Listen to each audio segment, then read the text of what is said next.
India is sort of seen by many American VCs as this great untapped country with 1.5 billion people, but we see it a bit as a monolith. Out of the 1.4 billion people, there are about 600 million people in the labor force, out of which about barely 10% are in the formal economy, highly educated, affluent, well-earning. It's still significant. That's bigger than Germany, for instance, right? The elite Indians have access to English and use English as a gatekeeping device. I haven't got a single Hindi email in all the years I've worked. There are not too many products that appeal to the entire Indian populace. Well, hello everyone. It's Jim O'Shaughnessy with yet another Infinite Loops. My guest today, Sajith Pai, is one of the most respected people in the Indian tech industry.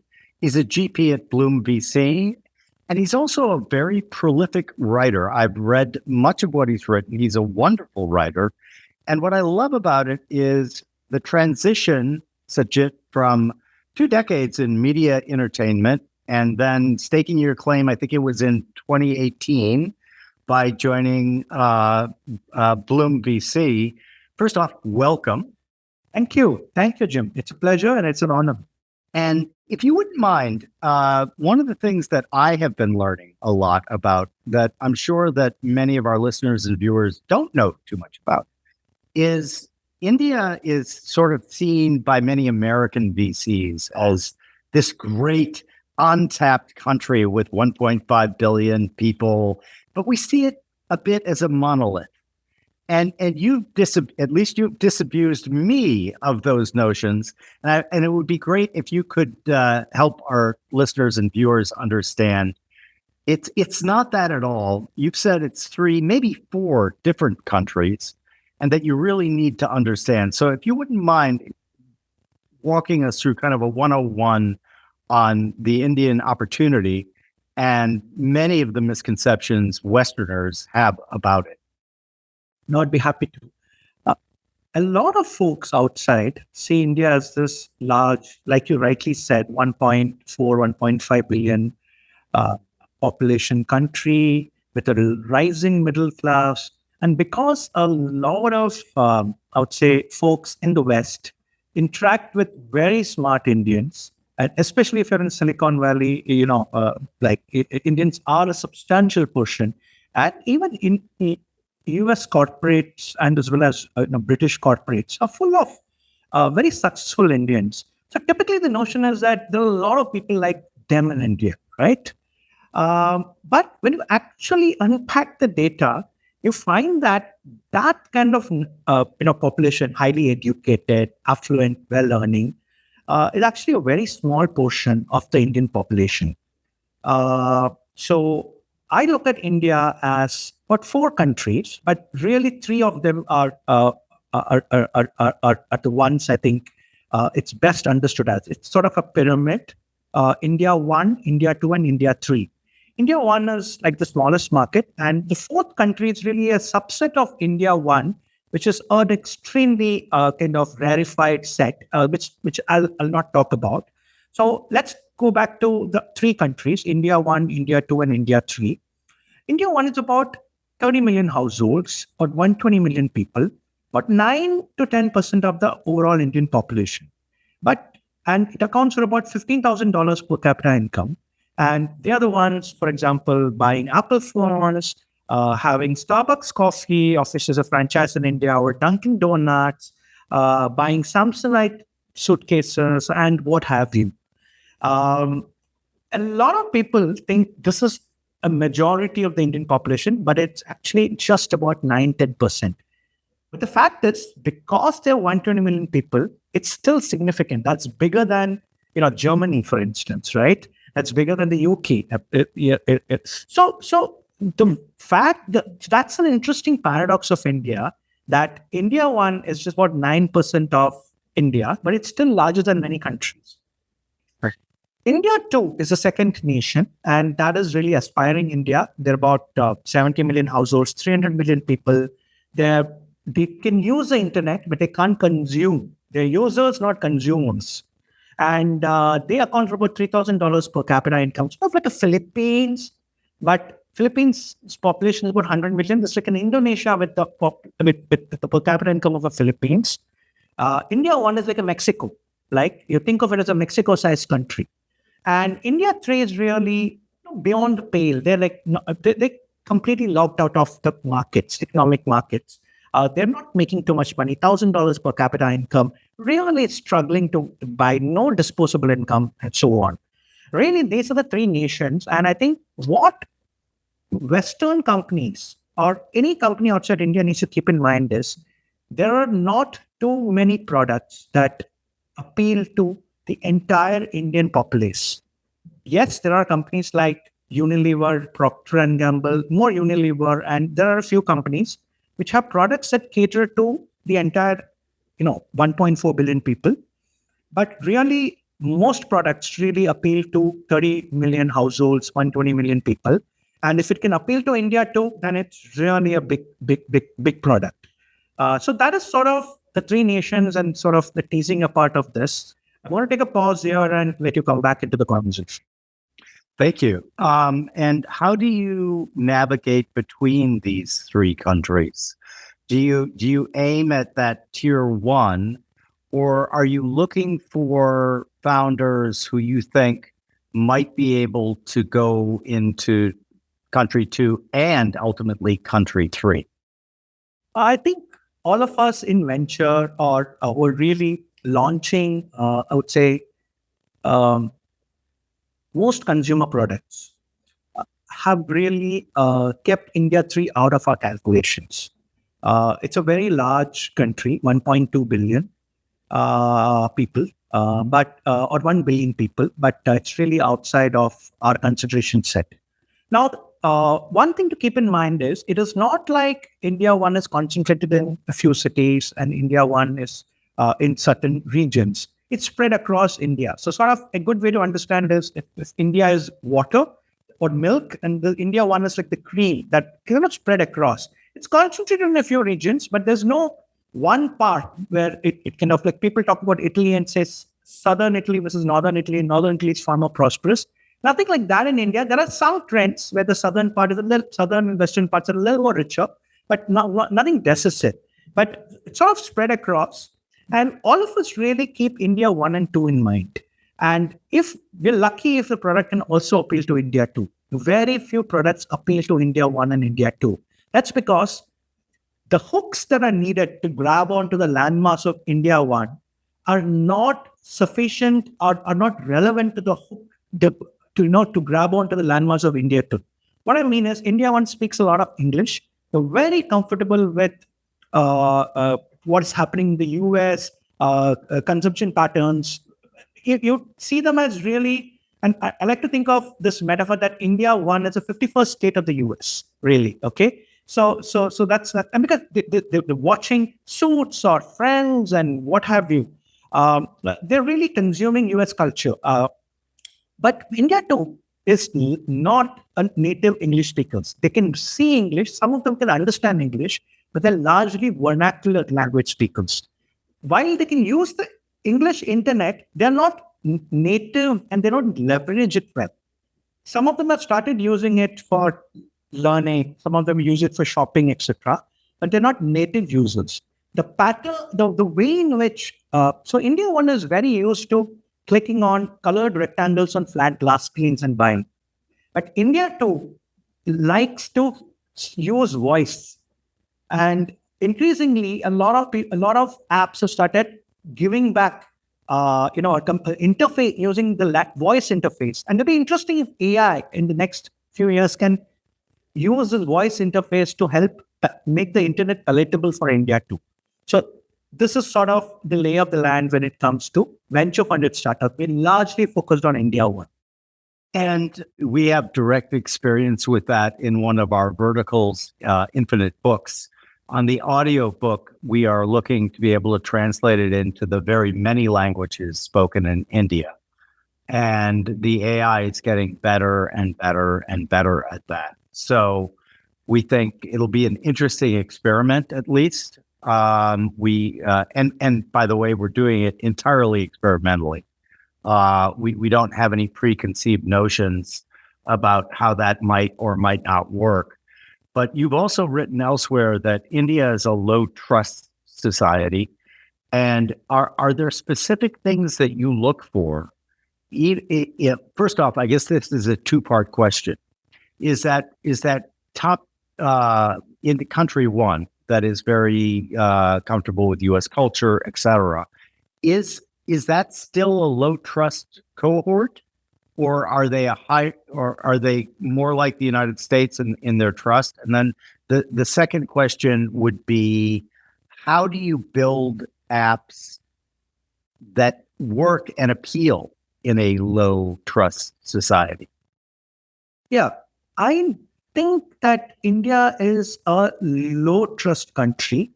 There are parts of India, I guess the startup ecosystem, which is really the venture ecosystem, is a high trust market. So there are parts of it that are, very similar to how it would work in the US. I think the venture ecosystem here is very highly evolved, and that's a high trust. The parts of the market where there are a lot of American banks that are operating, or even Indian companies, right? So concentrated in Bombay, some parts of other cities like Bangalore, and some parts of Delhi would be high trust. But on an average, even India 1 would be, I won't say low trust, but lower in the trust levels than I would say Western countries. And a lot of it has to do with culture and the fact that, at the end of the day, we are a $2,600 per capita income country, right? We're 140th on per capita income. And it's only some parts of India which really have like anything about $10,000, $15,000. So a lot of that permeates itself through the practicing. With regards to your second question, how do you build products which are high trust? Very interesting. And I'll give you an example of a particular feature which is somewhat unique to India and challenges it creates. So in US, if you want to buy a product from Amazon, Amazon has one-click shopping, right? In India, it doesn't work. I literally have to do like 6-7 clicks because the Reserve Bank of India, RBI, which is very powerful, which is one of the few institutions like the Fed, but much more trusted. They said a lot of customers are accidentally paying because Amazon made it one click and could pay. No, we want, more friction in buying. So literally have to do multiple clicks. Then there is an OTP that I get. It's called a one-time password, which comes on my phone. So, not only do I have to put my CVV, sometimes I have to put it each time, or I have to give special permission. Then the OTP comes. So there's a lot of friction in buying, and it takes me 5-6 clicks. Whereas when I'm in the US, everything is designed maybe to just separate money from me, like in an instant, right? But in India, there's so much friction. So that is one example. For India 1 even. For India 2, or even parts of India 1, e-commerce is a good example. We have something called cash on delivery. So now this is interesting. US, you have to prepay for anything you want at your house or whatever. In India, you can opt for cash on delivery.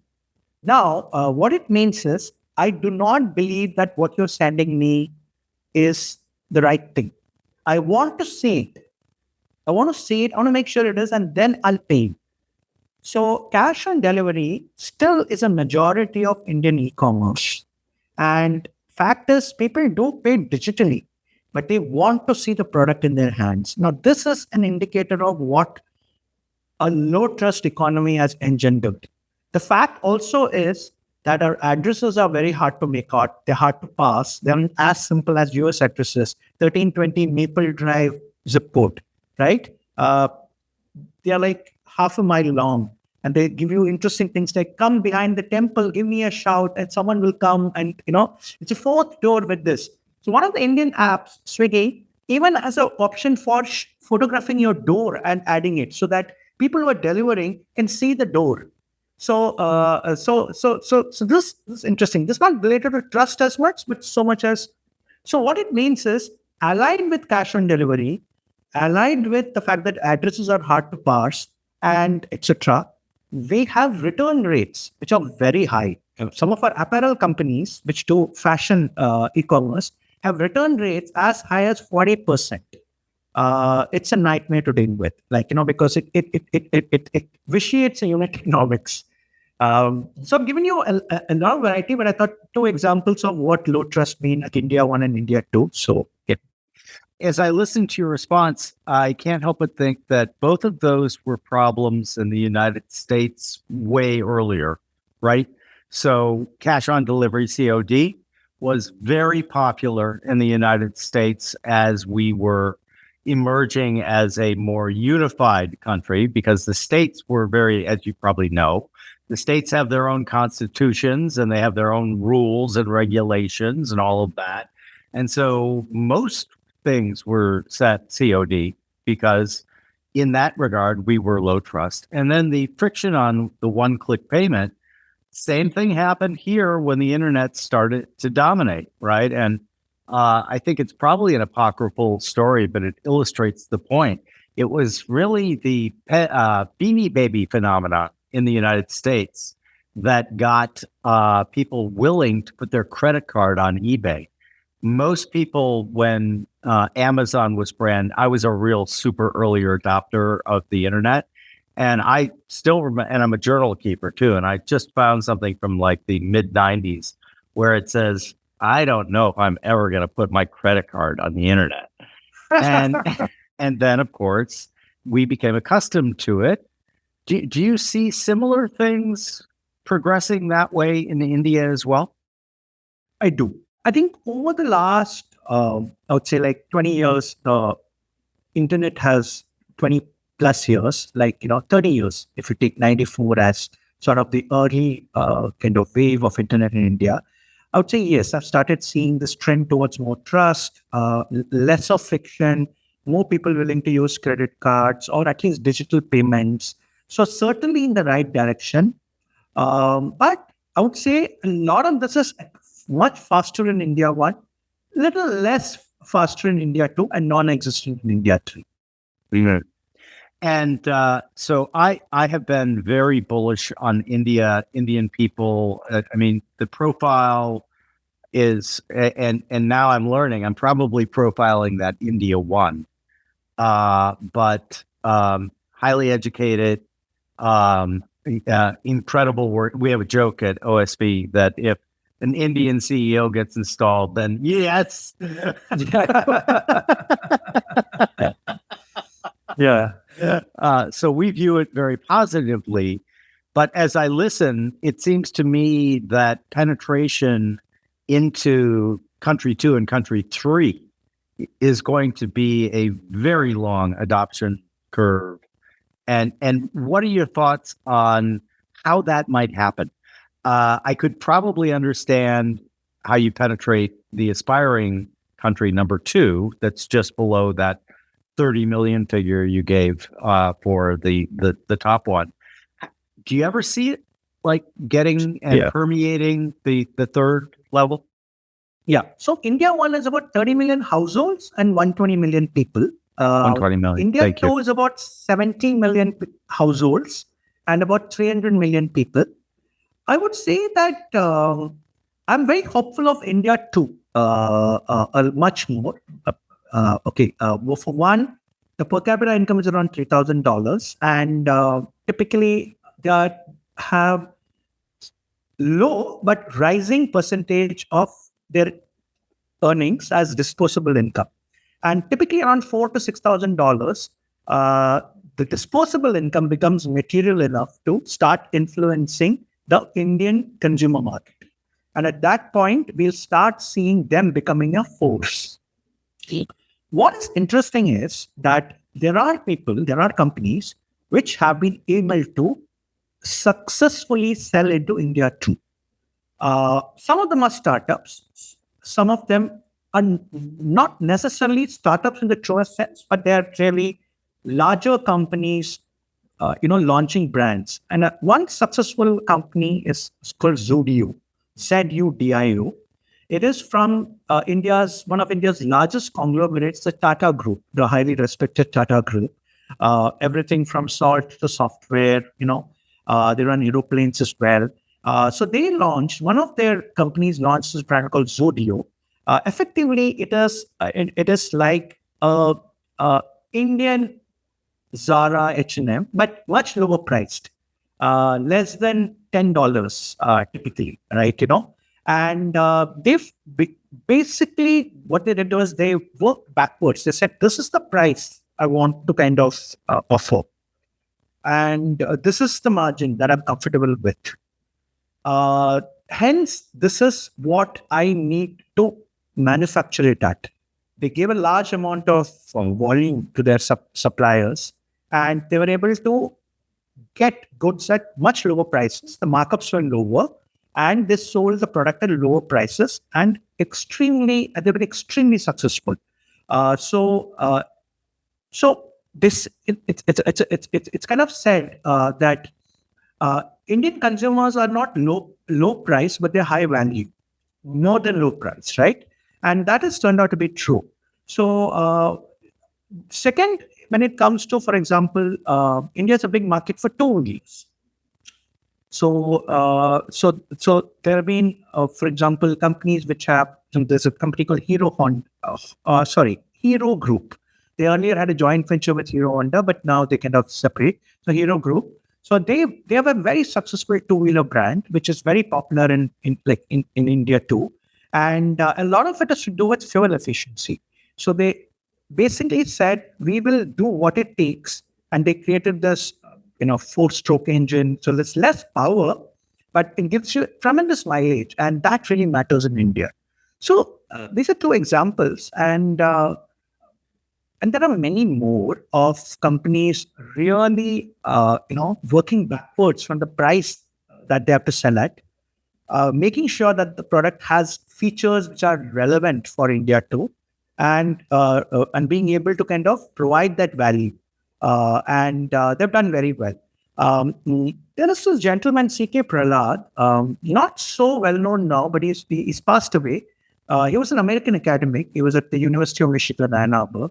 He wrote this book called The Fortune at the Bottom of the Pyramid, where he talked about how Indian companies can actually sell into India 3. With deep respect to Mr. Prahlad, I think India 3 is a little tough. I guess you could, if you're selling products which are like consumer staples, maybe salt or grain or something like that. But and another mode that's worked well is to do what's called sachetization, which is really the challenge. Instead of making big packs, like you go to Costco and you see these jumbo packs, they won't work in India. You need like much smaller, so sachets, because Indians don't have very high income at one go. And very few Indians are part of the formal economy. There are out of the 1.4 billion people, there are about 600 million people in the labor force, out of which about barely 10% are in the formal economy, which means they get regular income every month, and they stuff like that. The blue collar population is about 1/3 of this, and the white collar is about 2/3 of this. So if you ask me, a lot of these factors also play itself in like this trend towards sachetization, because when you don't have regular income, you're not able to save towards a lot of things. Then you're very careful about what you're going to spend it on. And that brings to mind the stat that kind of blew my mind, which is only 1.5% of the total population in India pays an income tax. Right? Yeah, this was yeah. So what's worth noting is, and this is how our two countries have evolved. The US is a very local, that the local municipality, the states have a lot of power. So the center has, the union has power that is not bequeathed to the states, right? So India is the other way around. The states have power that's not there, that's not bequeathed to the union. The union is very powerful in India, and that's just the way we've evolved, because we basically adopted whatever practices the British had laid down. And the British, because they governed India as a colony, they had a very strong center. And so we kind of just took over from that.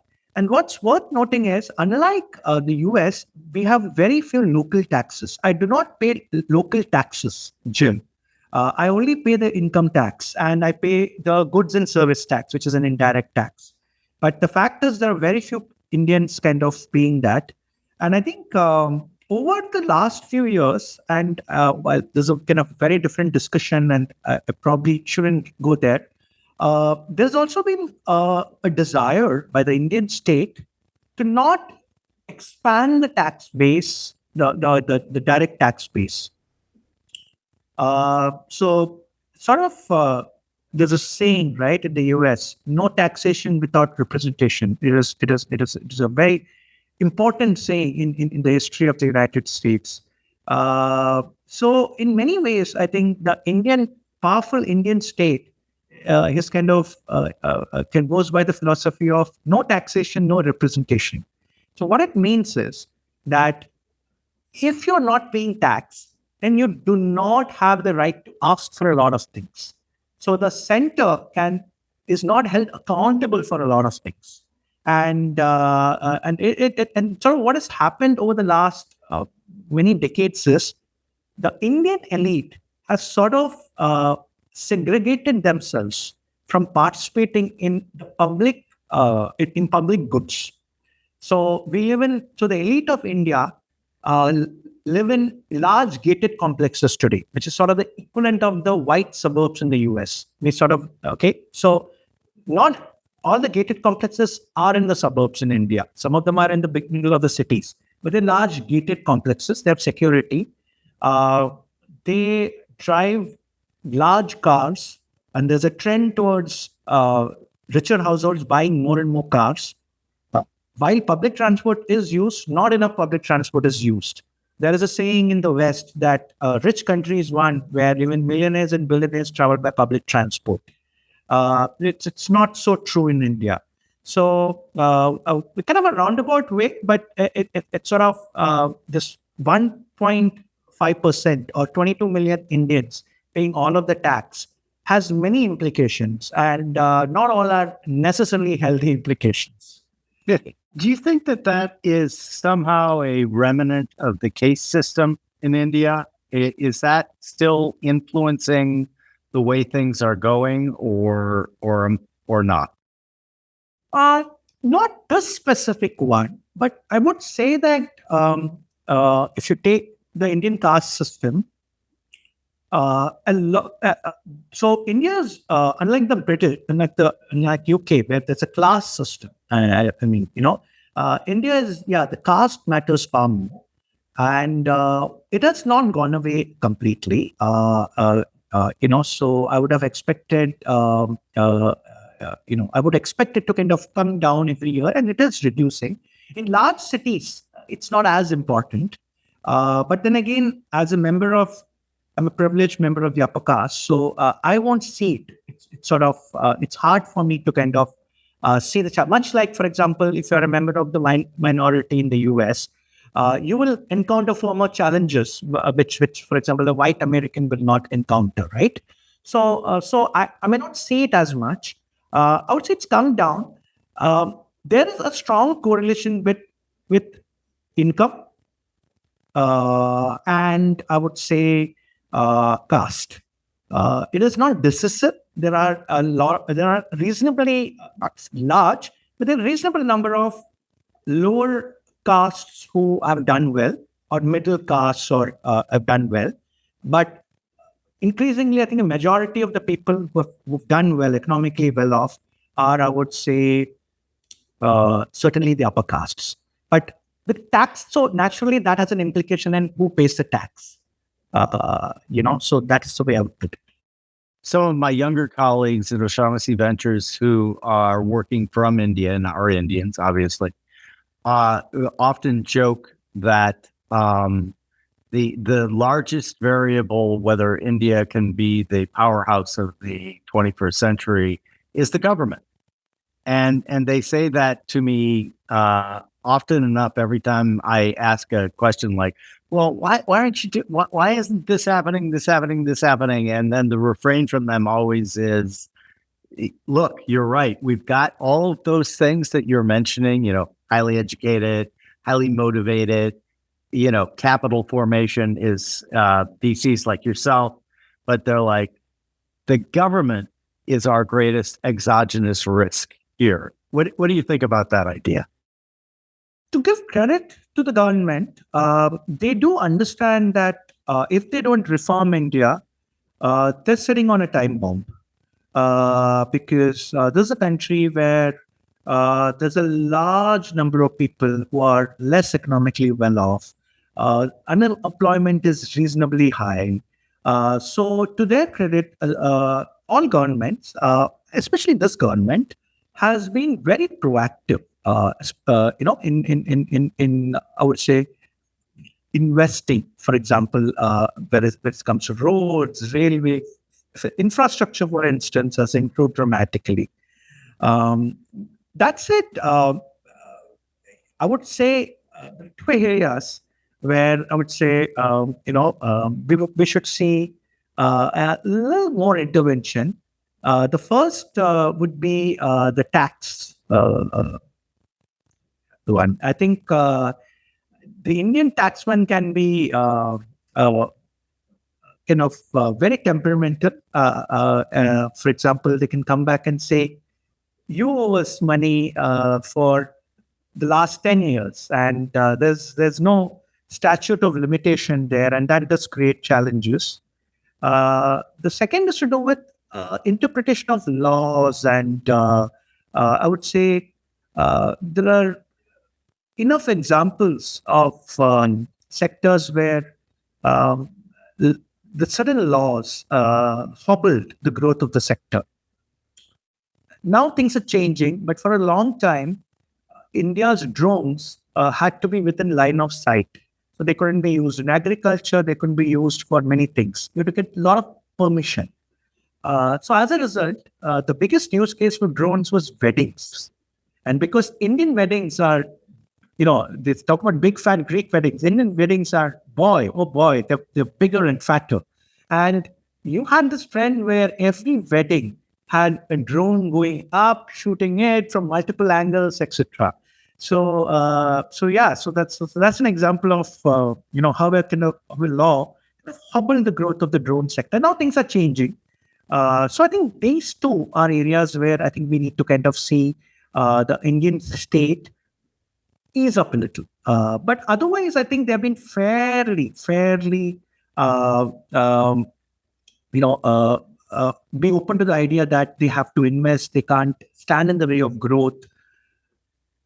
The other minor risk, and this is not so much for Indian companies, but for, I would say, global companies, is that there is and this is not only India, there is a sort of economic nationalism that is kind of in rising.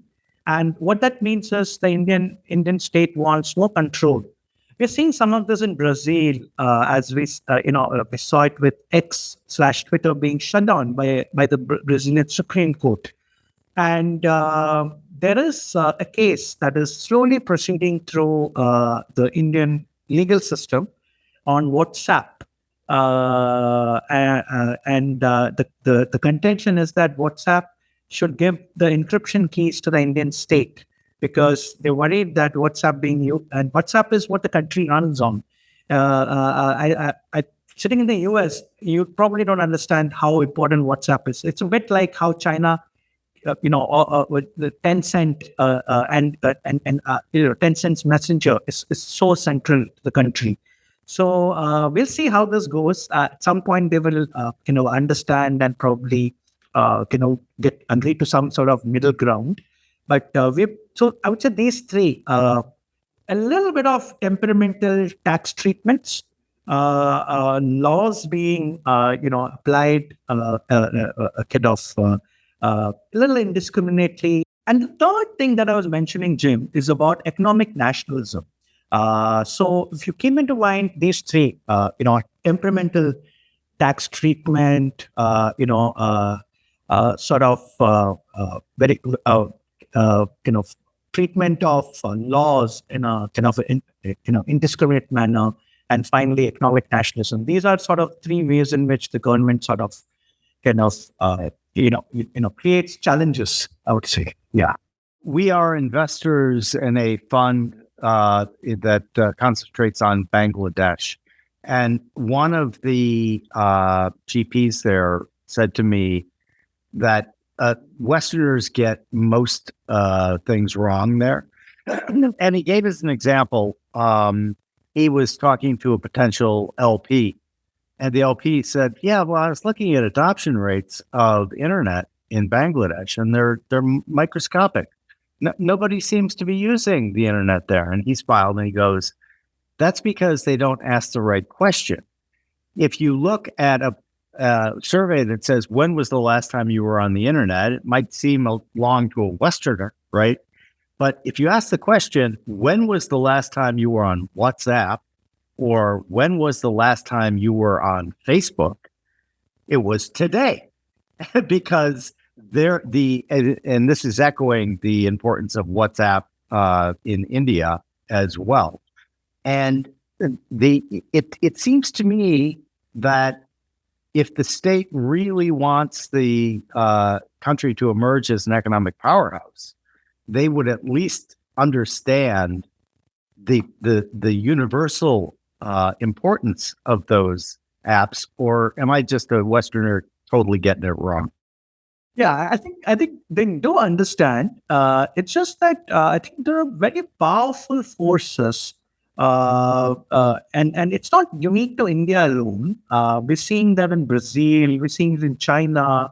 The state today, and sometimes egged on by the dynamics of politics internally and having to pander to a certain constituency, sort of takes the stance that how can we surrender to the hegemony of the West, right? And we now need to kind of regulate these.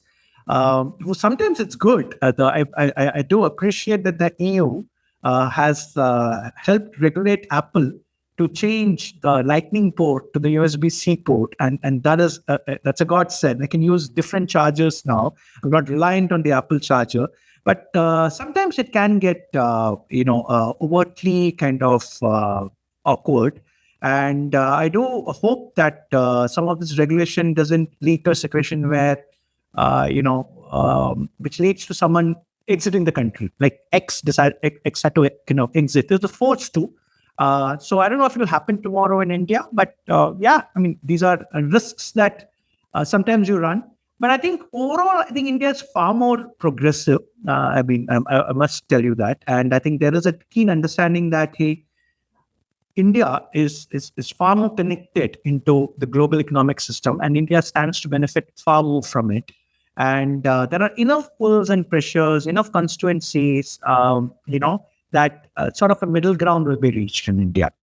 Do you still see a diaspora of people of some of the brightest minds and who would make natural entrepreneurs? Has that them leaving for places like the United States or other much more conducive to friendly laws and terms around venture, is that still significant, or are you seeing that slow down? I'm not seeing it slow down at all.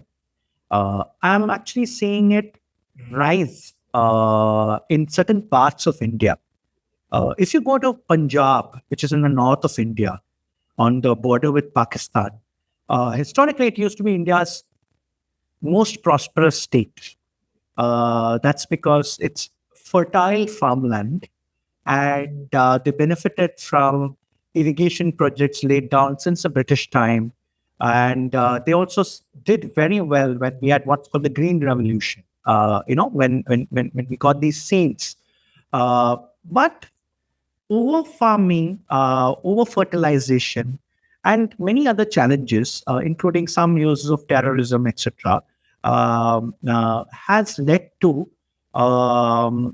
declining incomes, a lot of farmland being not productive anymore, And as a result, a lot of the youth in Punjab not finding gainful employment because industry has not grown there as much. As a result, a lot of Punjabis who want to kind of migrate out. And was recently reading this uh, uh, podcast where the economists editors in India were being interviewed. And one of them spoke about how when you go to Punjab, almost every hoarding you can see is relocate to the UK, you apply to this university in the UK, visa for UK, etc., etc. So there are parts of India where that's particularly prominent. There are, for example, the state I come from, Kerala, sends a lot of people to the Middle East. They work not always in white collar, a lot of it is blue collar. So similar to Punjab.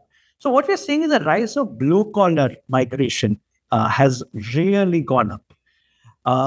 When it comes to white collar migration, I think it is not the case that in the 60s, 70s, a lot of Indians migrated to the US because jobs were not hard to come by. So that's not true. For white collar, jobs are easier to come by. But the absolute numbers have gone up because there are a lot more of them, etc. And there's nothing wrong in it. Many of them want to study things. Many of them get scholarships. So it's net positive for everyone because many of them send money back. But what we're seeing in blue collar kind of migration is something that's very interesting, and I do think a lot of it has to do with the challenging economic circumstances that they find themselves in, and I kind of talk about 3 E's in one of my reports. And one of them is English. So the elite Indians have access to English and use English as kind of a proxy, or English is a gatekeeping device. The second is exams. So one way to break into India 1 for India 2 people is to do well in one of the government exams. All government jobs are through exams. And it's crazy how many years sometimes people take to kind of pass these exams. And effectively, passing an exam guarantees you a regular income. And given that only about 55 million people in India have regular income, you can imagine how big a difference. Just 4% of Indian population have regular income. The third E, the first was English. The second was exams. And the third is exit. When you don't have access to these two, then you look at exit as one way. And we're seeing large numbers of that now. And you wrote a very interesting piece that looks at what you call the English tax. Talk a little bit about that. And I found that piece very intriguing. So the English tax is essentially the fact that much of the Indian internet, much of elite India's communication, much of public science in India tend to be in English. When I say public science, I mean it's changing now. So, for example, if you go to a hotel and like a 5-star hotel, you will see most of the signs in English. If you go to a Starbucks in India, you won't see anything inside in Hindi or Bengali or whatever Tamil. You'll see it only in English. When you go to Turkey or Germany, all of the signs will be in German. Some of them in tourists, like in Istanbul, you might see a little bit of English. But if you go to Ankara or something in Turkey, you'll only see it in Turkish. That's fine because much of the population speaks, like very few people speak English. In India, the fact that India one all speaks English and is fluent in it means that much of the signboards, etc., are in English. This concept of English tax came to me because one day I was sitting in the Bangalore airport and I saw that almost every sign internally inside the Bangalore airport was English. But other than like the transit signage, only the transit signage was in the local language, Hindi and English. And all the shops were in English, etc. And I said, imagine, and I saw couple of people sitting there. There was an old man and a woman. They were wearing Indian dress, like he was wearing a dhoti, a sarong equivalent, and she was wearing a sari. Okay, and they were old people, and they were sitting peacefully, and they seemed, I can't prove for sure, but they were speaking in Kannada, and I thought like they probably weren't as fluent in English, and I wondered how intimidating this would be for them, like everything in English, etc. So this is what I call the English tax. The English tax is something that we enforce on non-English speakers. A lot of apps in India are in English. A lot of like literature that comes out, much of the thing is in English. So, for example, if you don't have access to good English, you're shut out of a lot of writing. AI should change it because translation is very expensive. So, hopefully, AI will change some of these things for the better. So, this is what I mean by the English tax. The English tax is the preponderance of English across, apps, signages, literature, so as to make it overwhelming for a non-English speaker or non-fluent English reader to kind of interface. Yeah, and I really identified with that because when I was in Japan in the late 1990s, the first call I made was back to my wife, and I said, I don't understand anything here. I mean, I felt entirely like a foreign man in a foreign land because I couldn't even make a phone call. You would pick it up and they would give rapid fire Japanese, and you'd be English, and then it would just come rapid fire Japanese. And I, when I was reading the piece, I was like, wow, I understand that feeling. Do you say, and I agree with you that I think that AI and AI translation is going to help tremendously with that.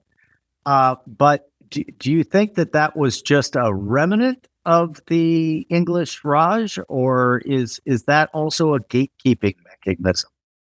I think a lot of it is not gatekeeping as much as just the fact that a lot of the elite Indians are very comfortable with English.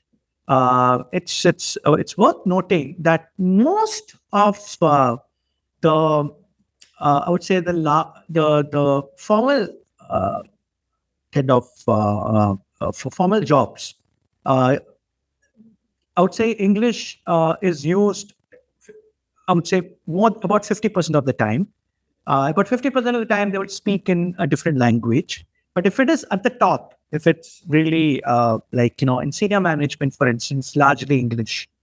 All written communication is largely English. All emails are English. I haven't got a single Hindi email. Yeah. Not a single Hindi email in all the years of work. And it is shocking.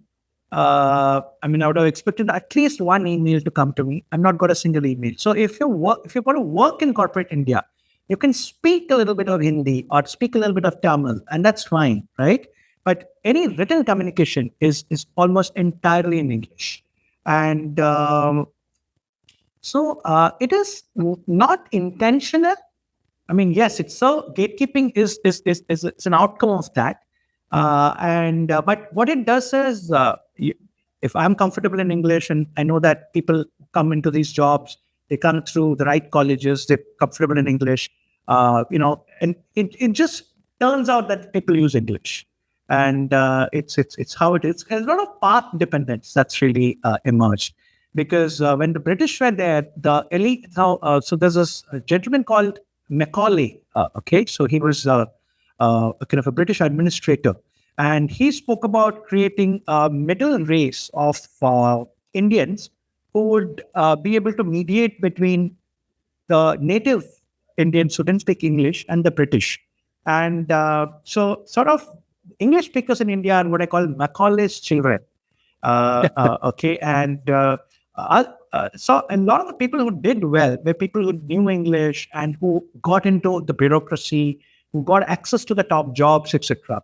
And so that sort of continued. And I don't think it's very intentional gatekeeping, but certainly it helps that only a certain percentage speak English, and these speakers get access to the best jobs. It's sort of a happy outcome for the English speakers. Yeah. And of course, it's not unique to India. It part of the emergence after World War II was English essentially becoming the world's language, against many people's desires, of course, especially the French. But like, for example, the most prestigious scientific journal in Germany is published in English, not in German, and because of that universality. And I also think that English is a fairly easy language to learn how to speak poorly. It's a ton of idiom, especially American English is filled with idioms. I once had a guy who was a native Spanish speaker work for me, and he was telling me a story about how proud he was of. He's from Colombia, where he studied English and everything, and he had an MBA from a great institution here in the United States, and he had his first job. And he said he went in, he was quite pleased and everything. And he said by the end of the day, he went back and his wife said, "How'd it go?" And he was just crestfallen because he looked at his wife and say, "I don't speak English at all." and he was specifically referring to American English is richly idiomatic, right? Like water off a duck's back and things like that. And he was like, "Water off a duck's back? What does that mean?" And so I think that is part of the challenge with the emergence of English kind of as the de facto world language. But you've also written about what you called one of India's newest castes, which is highly educated, affluent, but inter-caste marriage, inter-religion marriage. And then you say the paradox there is they're at once the most visible, but also an invisible class. Talk to me a little bit about that. Yeah, that was my first big hit when it came to writing. I'd been writing for a long while, and then I wrote this article, and it just went viral across India. I got a lot of fan mail, and I got a lot of hate mail. And the fan mail came from people who said, "Oh my God, you have described me. This is my identity. I'm an Indo-Anglian." Every year I get one such mail now. It used to be a lot more earlier. The hate mail came from people who said, "You don't use caste so loosely, young man. Like, you don't know anything about sociology. You don't know anything about politics. You don't know anything about," and whatever, right? And you're just using caste, like, of course, I shouldn't have used caste so loosely. But what I was trying to say was, typically the Indian caste system has, Brahmins at the top. And I said there is a caste which is more elite than, this sort of the other way to look at it is to say that they've broken free of the caste system. And sort of they are parallel to that, because anyone can be part of this system. And all it requires is for you to speak English fluently. But the objection was that to speak English fluently, you need to be a member of the privileged caste. And well, I mean, it's hard for me to win every argument. But essentially, for example, in my house, my family speaks in English. And one day we were in Hong Kong, and I remember we were speaking English, and a gentleman asked us, "Where are you from?" And I said, "India." Like, "Okay, you're Indian, but where are you from?" I said, "India." "Oh, but you speak so good English." I said, "Yeah, but, I'm not the only person." I don't know the exact numbers, but I would say there is a segment which I call India 1A or India Alpha, which is sort of a subset of India 1. About 8 to 10 million households, about 1/3 really of the households, 25-30 million people who speak English very fluently at home, and are more comfortable in English than in other languages. And one way to kind of become a member of this is typically be from when you and your wife are from different communities, like two languages, and often the kid, speaks in English because it's too confusing for the kid. And the husband and wife also don't know each other's languages. So they use English as an intermediating language, like a lingua franca, as they see. And the kids start speaking that. So I would say, but me and my wife, we don't speak a language called Konkani, but we don't speak Konkani as much. And my hypothesis is, I haven't been able to prove this, but I'm trying to prove this, is that Indian languages have fewer words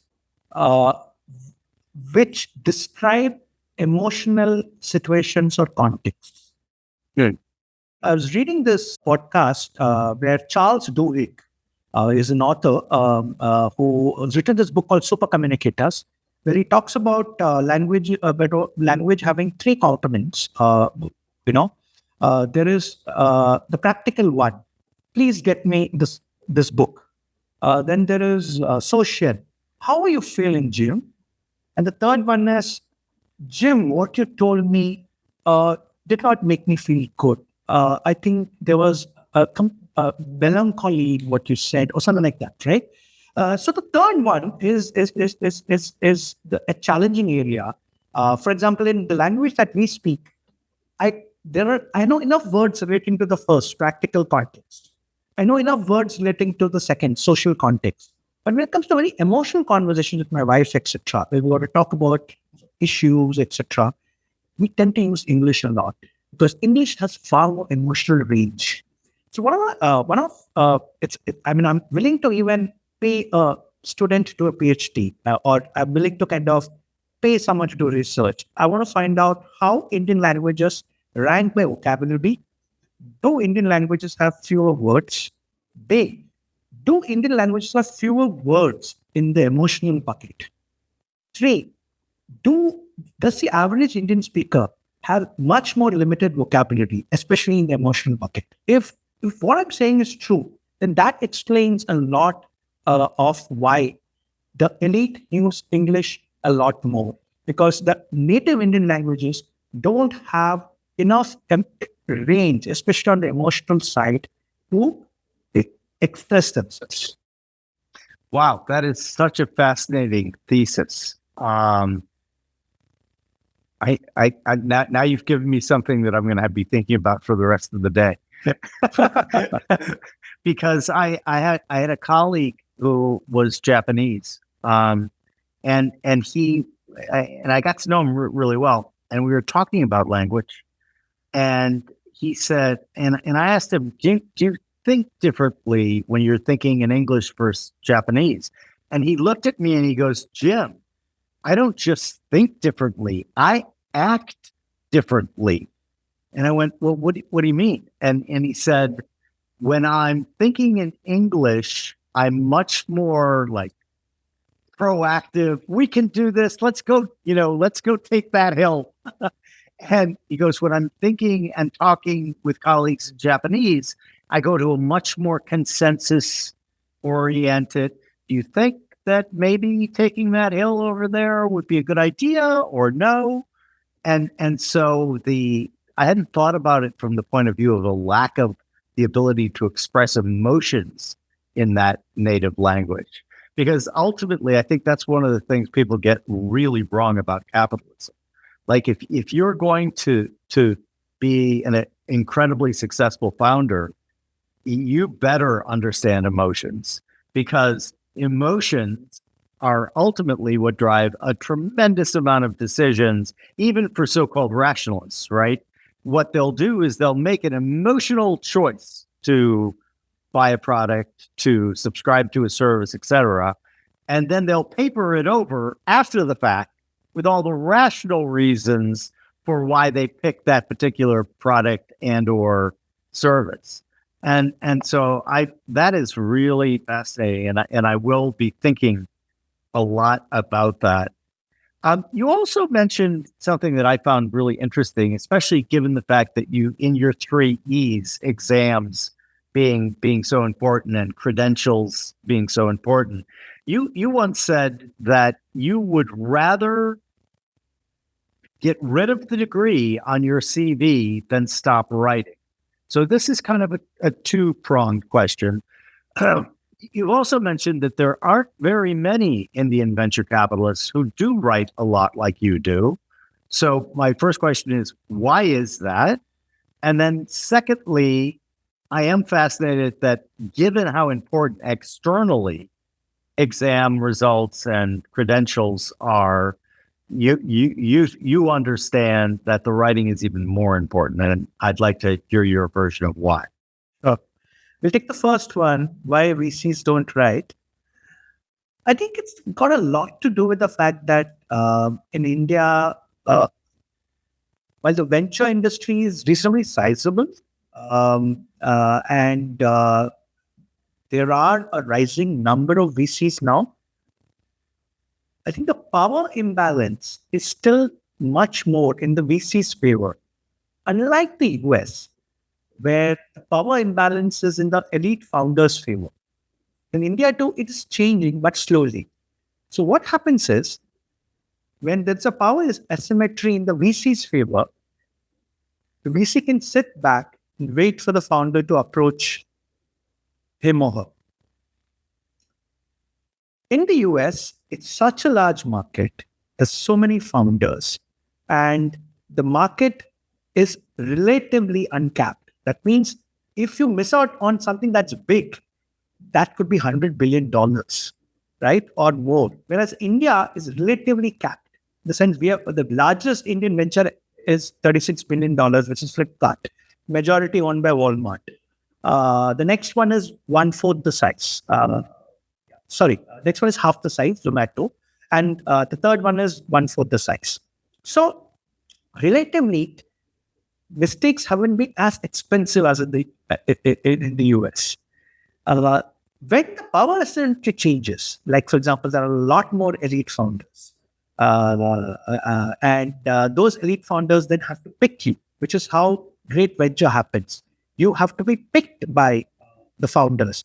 It's unusual that someone once described venture as not an asset class but an access class, where the trick is really getting access to the best founders, and the only asset class where the asset picks the investor, which is sort of the founder.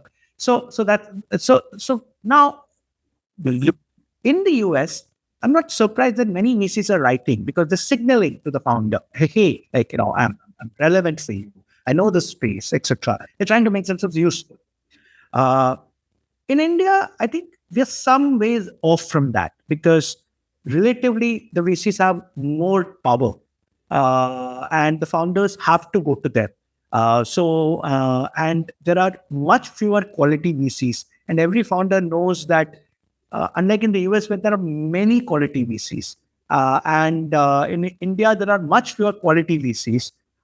They have to they have no choice but to go and, they can't be pickers. There are few founders who can be pickers because they're like second-time founders, etc. It's changing, but it's slow. So this is one reason why VCs don't have to market themselves. I, however, choose to market myself through writing. And for me, writing was the one way I could make an impression.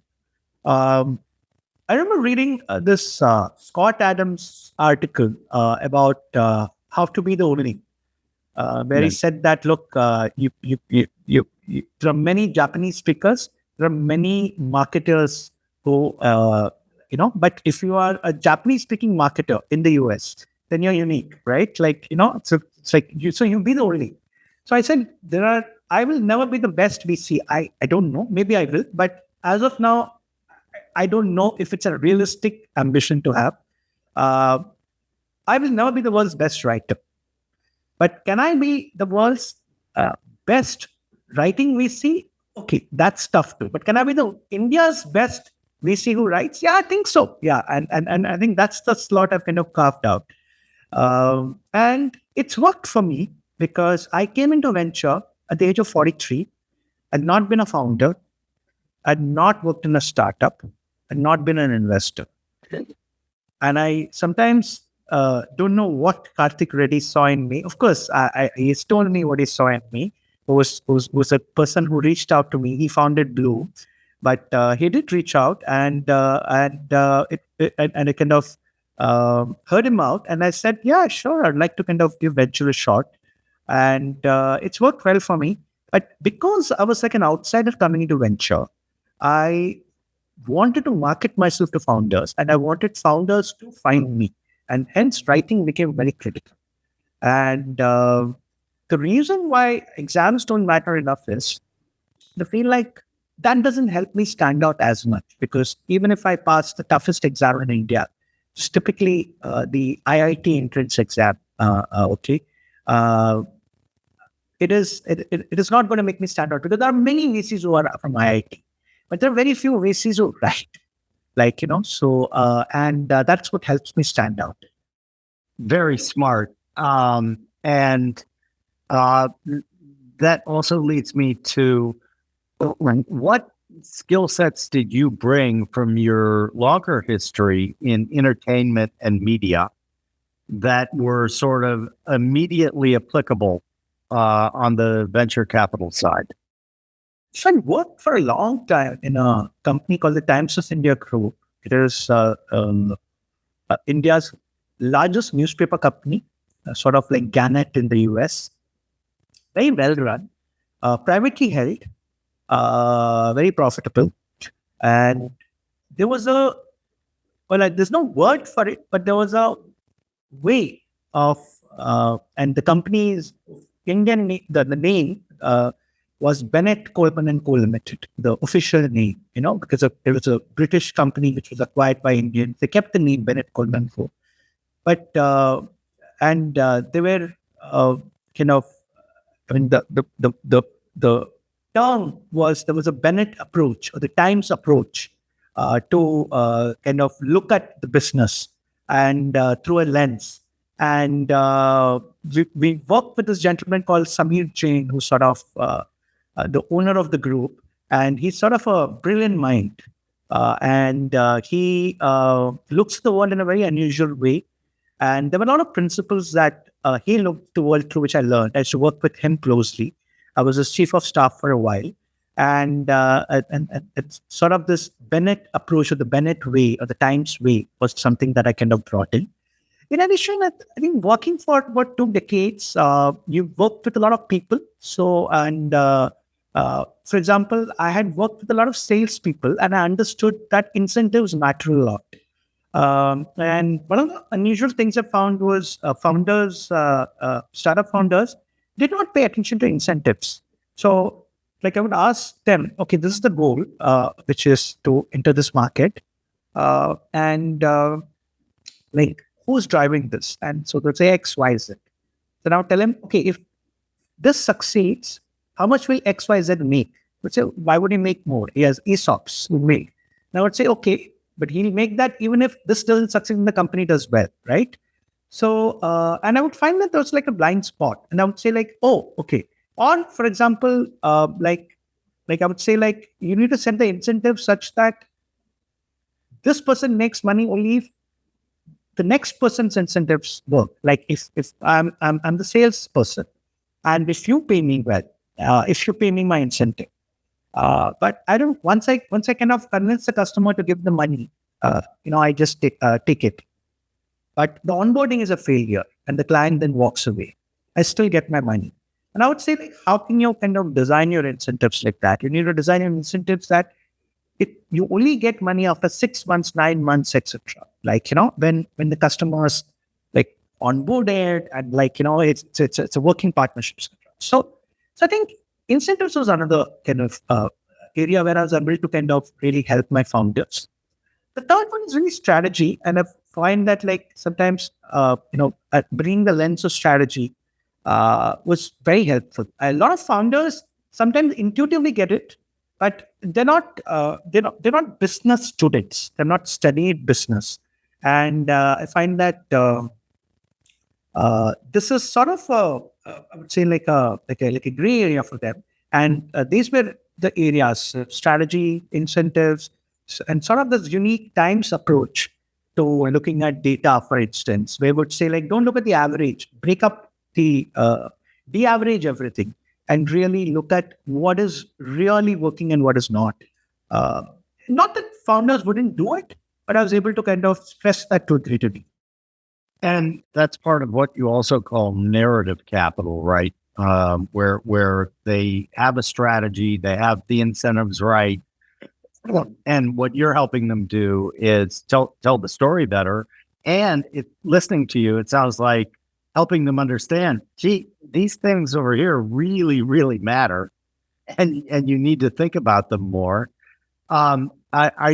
Are you finding that there's pushback on that from your founders, or are they just thank you? No, they push back. Yeah, founders, they have the mind of their own. And in India, it's extraordinarily hard to start up. It's a very difficult place to do business, which is why when Indians come to the US, they just find that, look, it's such an easy country to do business in. Like, like if you take care of the basics, you will do well. Like, they just can't believe it. The taxman is grading them, etc., etc. But India is hard to do business in. So it takes a special kind of person to be a founder in India.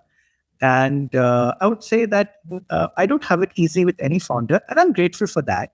I don't want any founder to just accept what I say at face value. I love it when they push back, and then I can push back. And finally, end of the day, it's their business. They need to run it. They are like as Roosevelt says, men in the arena or women in the arena. And I respect that, and I'm the person on the stands. But yeah, I got to be a mirror for the founder. I got to kind of show his or her face, warts and all, so that they're able to kind of take the corrective measures. And you've also said that really India is kind of a digital warfare state. What exactly do you mean by that? Yeah, digital welfare is a term that's kind of coined. I don't know who coined it, but I like it because it describes two parts. One is digital, and the other is welfare. So digital means digital public infrastructure is one of the big innovations that India has done in the last, I would say, decade and more. Digital public infrastructure stands for broadly digital Lego blocks, basically product sets around identity, payments, and data exchange. So identity, all Indians have something called an Aadhaar number. So like a social security number, but an Aadhaar number. It exists. Payments. We have one of the most frictionless payment system called UPI, where I can send money like a message. There were about 15 billion transactions that happened last month on UPI. Like, it's crazy, right? Yeah. 15 billion transactions. The third is data exchange. Like, for example, I don't need to carry physical copies of many documents like my driving license, my identity card. I have something called DigiLocker where I can store it. And now, beauty is people can access their digital document and remotely if I give them the right. And this can be used for other services like what's called the Know Your Customer, KYC, which is needed for financial transactions, etc. So these digital, the most important thing in this is digital payments, and the digital of digital payments and the welfare state. That is, a lot of Indians are poor, and what the government has done is use the digital payment infrastructure and the fact that people, a lot of people are economically less better off, to give subsidies to them rooted through this. So digital welfare state is really what this particular government under Mr. Modi has done well. They have kind of reinvented India as a digital welfare state, where while there is a certain kind of DNA of socialism, like making sure, and they need to. It can't be hard capitalist because India is not a country which is 2,600 per capita income, large masses in poverty. They've had to kind of, they have to take care of them. And what they've done is cleverly used the digital public infrastructure and digital payment infrastructure to drive the welfare. And that is why I call India a digital welfare state. And you also refer to, it sounds like you've mentioned a lot of things that in what you've called Tony Wang trifecta. And essentially that's cheap bandwidth, smartphones, and frictionless payments, smartphones in every pocket. And that was a huge inflection here in the United States as well, when the iPhone, for example, in 2011 started putting GPS in the phone itself. That opened up a huge number of markets that would have been impossible prior to that, right? Like Uber, Lyft, all of the delivery services, etc. And are you seeing things right now? If we have some listeners who are thinking, India looks like a very attractive market, and you have said it's not for beginners, but what are you seeing emerging from that trifecta and that welfare, digital welfare, that you see as could be a very, very big thing over the next 10 years? Yeah. So a lot of these examples, like the digital welfare state, etc., has come from this particular publication that we do, which is what kind of very well known here. It's called the Indus Valley Report, and it's online. You can access it. So the Indus Valley Report, the latest one, which we publish around late Feb, early March every year, what we did is we actually cataloged interesting examples of digital public infrastructure. So there's something called autopay, UPI autopay. UPI is really the the payment thing. So UPI has autopay system where, so if you're a subscription product, for instance, a customer can set it and then they don't have to think about it.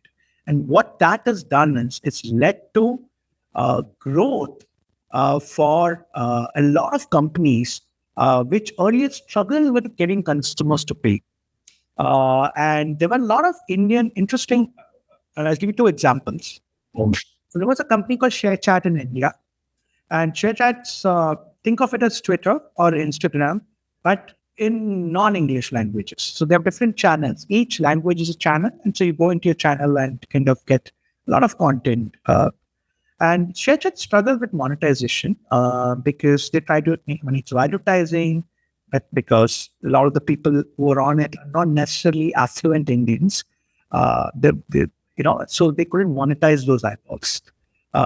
So how of late, a lot of Indian media apps have started monetizing. So we have a company called Stage, which does vernacular content. They've been able to monetize furiously. What made the difference was UPI. So customers could not only pay UPI frictionlessly, they could pay very small sums. This again goes back to sachetization. So it's just $5 for the year. Okay. And content is produced very cheaply because they work backwards from what customers can afford to pay. And UPI autopay means customers subscribe, then they just renew. So I kind of spoken about how Stage leveraged UPI autopay here. I won't go into detail, but then, for example, we have invested recently in a company called Namayatri. Okay, and Namayatri is it means our travel, and sort of think of it as Indian Uber, but the difference is as follows. Namayatri is built on an open source protocol called the Beacon protocol. And the Beacon protocol is created so that companies like Namayatri and others could leverage this protocol for logistics, transport of goods, or transport of people. And they have pioneered a very interesting model where they actually charge 25 rupees, which is sort of 30 cents every day, to a auto rickshaw driver, which is like a tuk-tuk, and eventually they'll get into cars as well. But they don't charge anything to the customer. So this is different to Uber. With Uber, if I pay, Uber takes 20% of the cut. So this is actually a kind of a different model, and it was made possible only thanks to the digital public infrastructure that kind of came about. So I would say if you're in the US and anyone can operate on this. Uber, in fact, is thinking about how to kind of leverage the backend protocol. What I would say is digital public infrastructure and a lot of the digital public goods that are emerging, whether it's Aadhaar for identity, UPI for payments, data exchange through DigiLocker, etc., and a lot of the other goods. Now, for example, health. There's something called ABA, which is, I won't get into the full form of that, but essentially it's like all your health records are available. Then you have account aggregator network, whereby if I'm a business, and if I need to and get access to debt, like working capital loans, I can show that I can give access to my bank account. It's tokenized. And people at the bank can see that, hey, he gets regular payments. And this is enough of a credit history for us. We don't need to ask him to mortgage his house or anything like that. And historically, the challenge has been that India is under-penetrated on credit because a lot of credit in India is given only on the back of assets. Okay? Now, because land records are so poor in India, homes cannot be mortgaged unless you typically you're a member of the elite, like middle class or upper middle class. That is why gold is very popular in India. Why do Indians hoard so much gold? Why is India a sinkhole for all the gold in the world?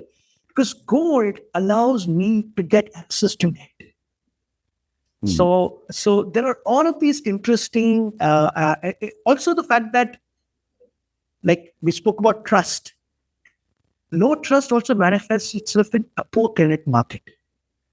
Because I will not believe you and I will not believe your credit history. But I want hard assets. But now things are changing because your credit history is now like visible, can be accessed more easily.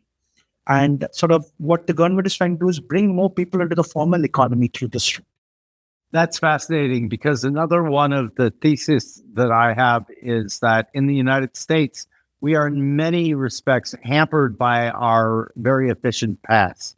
And I use our installed landline system right as digital was coming online. And Americans, the adoption curve in America for digital was actually quite a bit slower than the rest of the world. And one of the reasons for that was the rest of the world did not have the kind of really efficient infrastructure that the United States had developed. So in a way, it hampered our ability to embrace the new digital networks and digital payments and all of those types of things. What are another few examples that you would think that would fall into this line, that it doesn't get developed, it doesn't get developed in the US because, we already have that infrastructure that you can take advantage of in India that wouldn't be obvious to an American investor? One interesting example I would say is broadband internet or wired internet. There are just about 30 million wired internet connections in India. There are about 20 million wired phone lines in India, fixed phone lines. It's just plummeted. People are giving it up. My parents had wired phone. Jim, there was a time when we had to wait 10 years to get a phone line. I kid you not. In the 80s, 70s, and the 80s, when India was socialist, it was so difficult to get a phone. I remember that we would get a phone call. We would give the number of the neighbor, and phone calls would come saying that somebody's passed away or something like that. And those are only emergency calls would come, or somebody's passed an exam, or somebody's getting married, and then my father would go. Then when he hit like a certain level in his government job, he got access to a house with a phone. Then he got access to a car. So I've seen how hard it's to get a phone line. And then one day it all changed. get a mobile. If you put in the money, you could get a mobile. And so we just have about 18 or 20 million phone lines in India, whereas in the US is far more. And because India is a leapfrog nation, right? You just leapfrog to the mobile handset and Wi-Fi. Like what the conversation is on Wi-Fi, but a lot of Indians don't use Wi-Fi. They use mobile internet because Wi-Fi means your house has to have good power, regular power, and if you don't have regular power, then you can't take really advantage of the Wi-Fi because it comes and goes. So only what 30 million Indian houses have wired broadband. Credit cards. Only 40 million Indians have credit cards. And 40 million Indians, they have 2-3 cards. So about 100 million credit cards in India. It's very small. Okay. What we really leapfrog to is the mobile internet, mobile payments, and which is like UPI. So India is India is a leapfrog nation, and I think that's another metaphor for India, which I like to use. Yeah, I think that that's the way I think about it as well. So, what are you most excited about in terms of both the ability to leapfrog and sort of the novel way? What companies are really you looking at? You're just like, here's a classic example where we get to leapfrog, and also this is an amazing idea. Yeah. So I would say one way that's one trend line that is happening in India is a move from unorganized to organized. So there are ways of doing business, which is on paper, which is on trust within a small community, on high interest rates, because or long payment cycles, which is now changing because you can use a mobile phone to kind of transact between each other. You can use the mobile phone to discover each other. So one wave that I'm seeing is really more and more Indian commodity markets coming online. Okay, so we're beginning to kind of see that. This is really one clear trend we see. The second is that you can so B2B marketplaces is the most obvious manifestation of that trend, which is unorganized to organized. Because earlier you would do a transaction in a particular region between trusted groups, etc. Now you can do transactions all India, etc. Someone can vouch for that. So that is something we are quite excited about. Apart from that, there are also, I would say, very interesting, unique Indian models emerging, and which are we will not find it anywhere else in the world. It's a combination of access to the mobile and the unique kind of UI and UX that it enables, as well as the nature of India as a low trust country, the type of technologies that are available, etc. So one is companies. There's an interesting company called Friend, FRND, and they're a dating app, but dating here doesn't work the way dating works in the US. Here the challenge is that the two genders don't mix as much. So Friend says, don't worry about dating. Let's get you talking. And what it does is it creates a chaperone who will help the two play games, right? And get comfortable with each other when the chaperone is there. And then if you want to date them directly, then you got to pay up something, right? And sort of stuff like that. There's an interesting app called Sri Mandir. It means temple, like, honorary temple, whatever. And it's fascinating because, Indians like to do what's called puja, which is like, and they can attend virtual temples and do puja. And that's a very unique Indian kind of.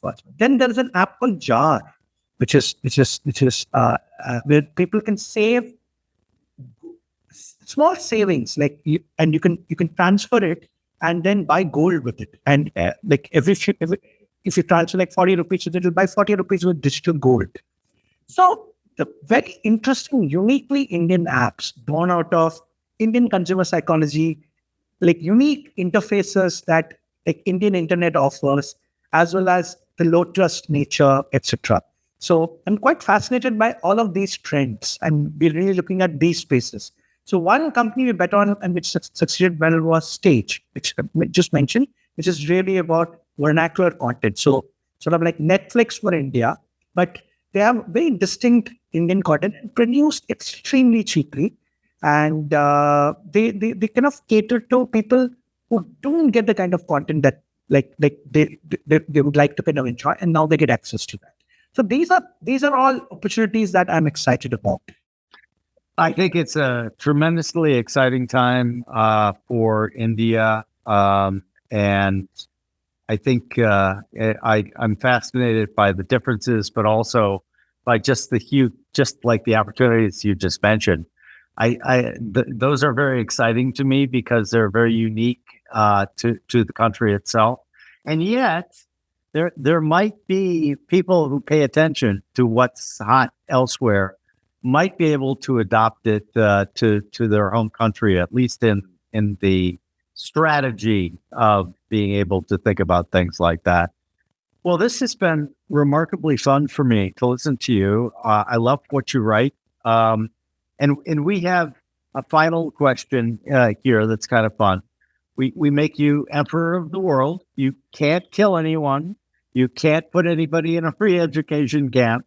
But what you can do is we're going to hand you a magical microphone, and you can say two things into it that will incept the entire population of the earth.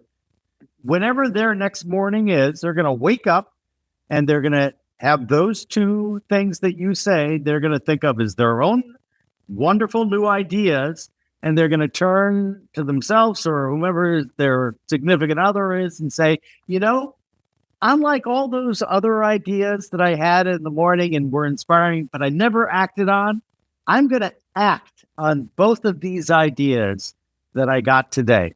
What are you going to incept into the world? Oh my God. Yeah, this is a surprise. Yeah.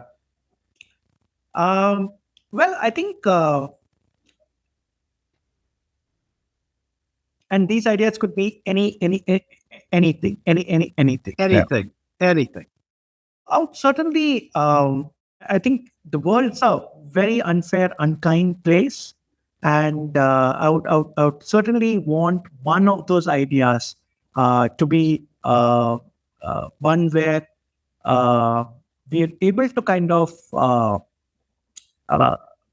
be a lot more kinder. So perhaps it could be in the form of, I'm probably kind of rambling now, but being really able to kind of understand the other person. So whenever you talk to a person, you're able to kind of immediately understand challenges that they have, right?